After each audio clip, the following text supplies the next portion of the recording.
Hey, time for the board game news. Sorry, it's a bit late. This is in no way in part because the new Destiny expansion, Lightfall, came out. I've been trying to finish the campaign for that. But without further ado, let's still get into this week's news from March 1st, 2023.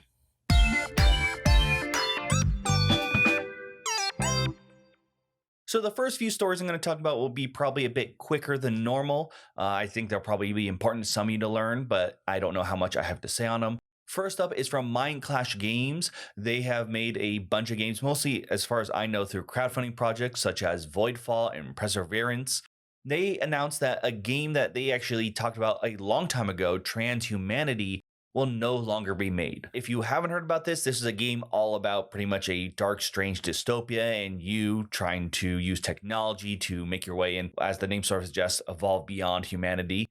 But this was announced a while back. A lot of people were really excited about it. They said this is a cooperative game. But as the years progressed, they just, every time they tried to tackle this game, it didn't work out well. For example, I know one of the big things they said is they prefer more competitive games versus cooperative games. So that was one of their big hurdles. Another thing they tend to notice is as they were releasing other games, they noticed the mechanics and ideas they had that maybe weren't gelling initially in Transhumanity were appearing in those games. So instead of a cobbled and messed up version, they decided that it was probably best that they say this game is not going to be released. Now, I want to be clear. This is not them saying we made a project, people funded it, and we're canceling it. I don't even think it hit into a released project phase to even be backed in the first place. So while this is depressing and sad to hear, at the very least, this is not people losing out on pledges they made beforehand. And the company, as far as I can tell, is still going strong. It's just that this game is no longer in the works, or at the very least, not something that they're going to try and tell people should be coming in the future. This next one comes from Funko, the company that brings you a lot of games, including the Jurassic Park one, as well as those cute little figurines. Now, they had their fourth quarter announcements, and they have been not doing so hot. Apparently, there's a bunch of issues, including their warehouse being overstocked, people not making orders. So it's one of those things that would, for most of us, become very wary when we hear about other companies saying that. That's what I first thought when I read this, but at the time, that's because I've become so used to Funko games rather than, of course, what most people know them for, the figurines, that it didn't occur to me that they were speaking to all this as a whole. In fact, apparently during this meeting, they said one of the bright spots was their gaming, with over 180 titles and their new collectible game, Kingdom Mania. So if and when they have to start making cuts, whether it be to their workforce or what products they choose to release, it does seem that the board game area should be pretty safe. I'm wondering whether this is going to be one of those things where Funko and Hasbro are going to be very similar, where their board games are going to help carry them a lot more compared to their actual toy area that most people actually know them for. Next, some award stuff. First, the Cardboard Edison Awards. This is an award that is actually given out to a game that is not yet made. The idea here is you submit your game, they go through and choose a bunch of finalists, which was actually just announced. So you can go take a look at all the different games that they've chosen. Then I think about April time, they narrow that pool down with at the end of April or in May, they announce some winners. Now, the winners and maybe some of the previous finalists, I can't remember if they're also included, will get a bunch of advice in terms of how to make this game real, with a lot of the winners actually being made into games published by other companies.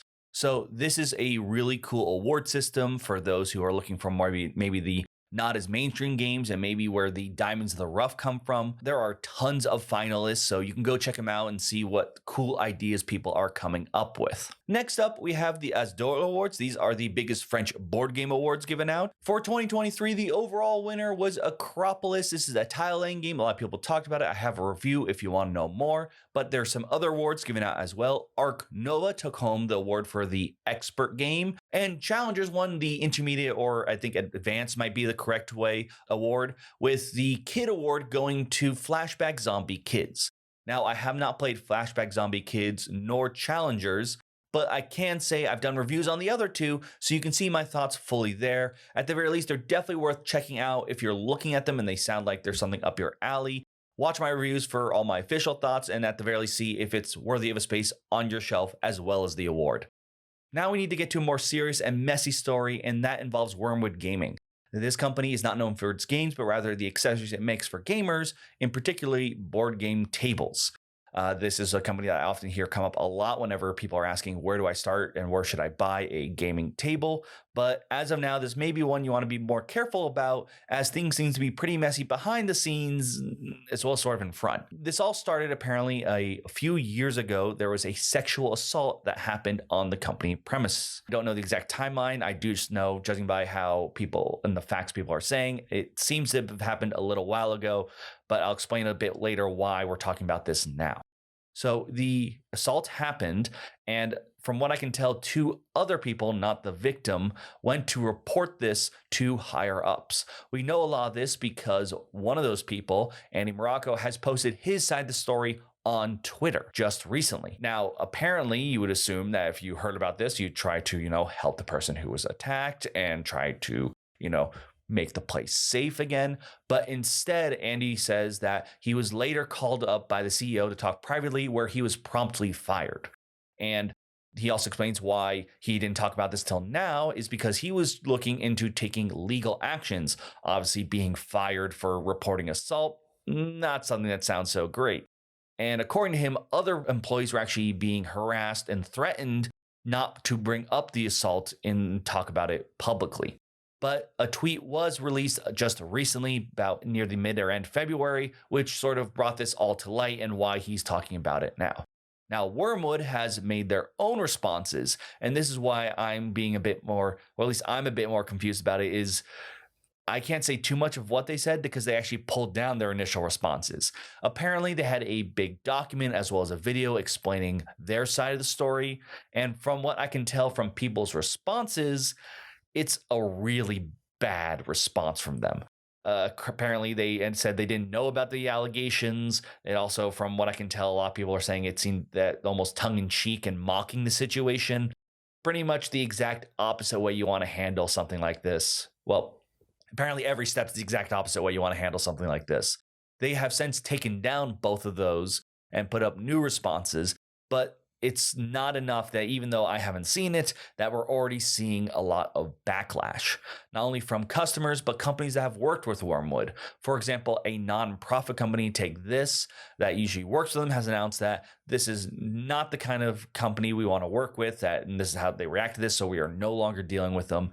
And I can only imagine we will see more announcements from other people or even customers who work with them to want to cut ties. This, of course, is a big deal. I think they still had a big Kickstarter in the works. I don't know if people can get refunded about it, but if they even try to start another Kickstarter, I can't imagine it going well.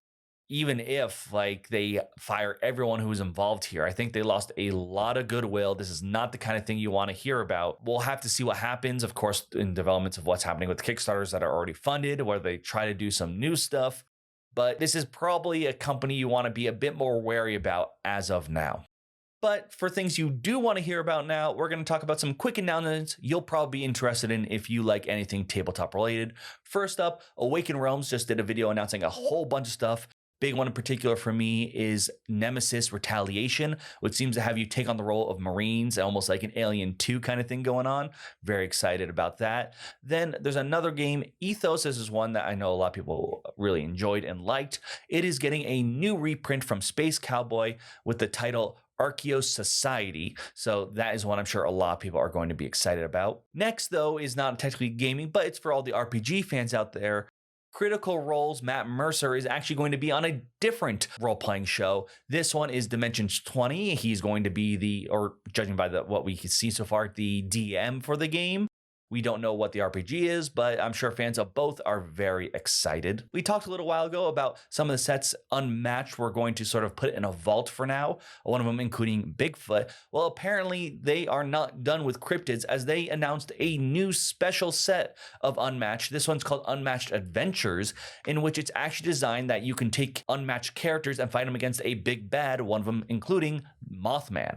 This set is designed that the villains, as they call them, will be designed to be played against in a cooperative experience, and they'll have minions, but the heroes that are included in this set can be used in any regular Unmatched set, and vice versa. So you can still go up and play these characters cooperatively or throw in the Tyrannosaurus Rex from Jurassic Park or any of your other characters, King Arthur, and then take out the characters here like Nikola Tesla and bring them into the regular unmatched game. Steam Forge is known for taking a lot of video game products and bringing them to the tabletop with lots of big, pretty minis, and they announced a new one is apparently, or at least hinted at a new one in the works, for Sea of Thieves. But let's not forget there's also Kickstarter Pickstarter to talk about, with plenty of games from Kickstarter, BackerKit, and GameFound. Let's see what games they have to offer that may be interesting to you. Our first Kickstarter is actually from BackerKit, and this one is titled the Soda Pop Collection. This is actually a collection of 4 games, all of them fitting in their own unique little soda can, that are designed to be played head to head. The first one is titled Catacomb, what a cute name, involving a bunch of cats trying to mess with each other. The next one is For Genesis, if I believe I'm saying that right, in which you'll be forging life from inanimate objects and trying to prove who is the greater forger. Next is Lightseeker, which has this cute little wooden meeple who is going to move around on these different beautiful cubes and art pieces. And then there's Top Cap, which actually uses soda bottle caps in sort of a chess style head-to-head game of trying to take over your opponent's corner. It costs about $16 to get just one game, but if you get all 4, it will only cost you about $47, so in essence getting one free, and it comes with a very cute fridge box to keep all your games nice and cold. Next, we're going to head over to GameFound for another sort of combo project, and this one is from Dr. Finn Games. Here, he has 2 new games, Alligations and Fisheries of Gloucester. I have a feeling these games are named just to make me mispronounce things. The first game takes place in Spain, where you'll be farming fruits and trying to get the most silver by delivering specific fruits as well as completing gold cards. The second game is all about trying to manage the fish in this New England town, while also, trying to get the most fish to make the most money. Now, if you want the Fisheries of Gloucester, that game will cost you $25, while Alligations will go for $35. Now, if you get both of them together, though, you only need to pay $55. But with Dr. Finn having plenty of other games under his belt, you can go to some higher pledge levels to get some more games he has to offer. We return to Kickstarter with Pocket Paragons Round 2. If you don't know about Pocket Paragons, it was a game that was designed to be a quick head-to-head game that you'd often see at board game conventions. The idea was they'd actually feature characters from other games, making it almost like a smash-up style celebrating the characters of board games rather than maybe the video games, movies, and comics that we're more used to. Their first set is actually from one of their own properties, Spaceline, a different fun deception game, while the other one actually is from Penny Arcade's Acquisition Inc. So plenty of fun characters, and I'm sure this would go very well at PAX Unplugged, or PAX East, that's technically sooner, but PAX Unplugged's the board gaming one, so I'm going to be a little bit more biased. Now, if you just want one of the sets to try out, that will go for $24, but if you want to get both with a playmat, that's going to go for $59, and like I already said, and you probably guess from round 2, there are plenty of other Pocket Paragon sets. All of these, of course, can match up and go against each other, so you can add those on, mix and match, do whatever you please, in order to have the tabletop Smash Brothers fight of your dreams. Final one I want to talk about is Ancient Terrible Things Reawakened. This is a new edition of Ancient Terrible Things, a game actually I own and really enjoy. It's all about sort of a cursed jungle expedition kind of theme going on with lots of dice manipulation. I really enjoy it, and definitely if those kinds of mechanics or the theme sound interesting to you, it's worth checking out. In terms of pledge levels, they got some really nice ones. There's one if you just want to have a print and play of printing out the cards and bringing your own dice. But for those who are like me, there's actually an upgrade kit for $25, so you don't need to rebuy the entire whole game. And if you haven't gotten it before, the core starts at $45. Here, though, are a few projects that are coming to a close soon, so these are ones you probably want to back now if you're interested. First off, there's the Stefan Feld City Collection, Vienna and Cusco. This would join their 4 other games, Hamburg, Amsterdam, New York, and Marrakesh. Then we have the Roll and Write for Mad King Ludwig Blueprints of Mad King Ludwig's for all your crazy, colorful mapping needs. There's also the Ascension Tactics Inferno. I highly recommend you at least give this one a look. And then finally, Zine Quest itself has come to an end, meaning most of the zines I talked about will be coming to an end soon. So definitely, if any of the smaller RPGs sound interesting to you, go check them out now before it's too late. But that is all we have to talk about this week. I'm really sorry that this is coming out so late, not just because of me wanting to play Destiny, but there was a lot of annoying stuff that happened this weekend, made me just mess with my schedule. Let me know your thoughts on any of these stories, whether it's the big positive ones, any of the new announcements. Are you excited to play the Cooperative Unmatched? Are you happy about the awards? or maybe some of the more disappointing ones, such as the Mindclash game not coming to fruition, or everything that's happening with Wyrmwood. I'd love to hear any of your thoughts on these in the comments down below. Thank you so much if you do. And of course, the usual, the like, share, subscribe, because that's always what it helps with any YouTube video. And of course, all my rollers on Patreon, thank you so much for being there for me. But for now, that's all we have for this week. I'm Will, and this has been the News Roundup.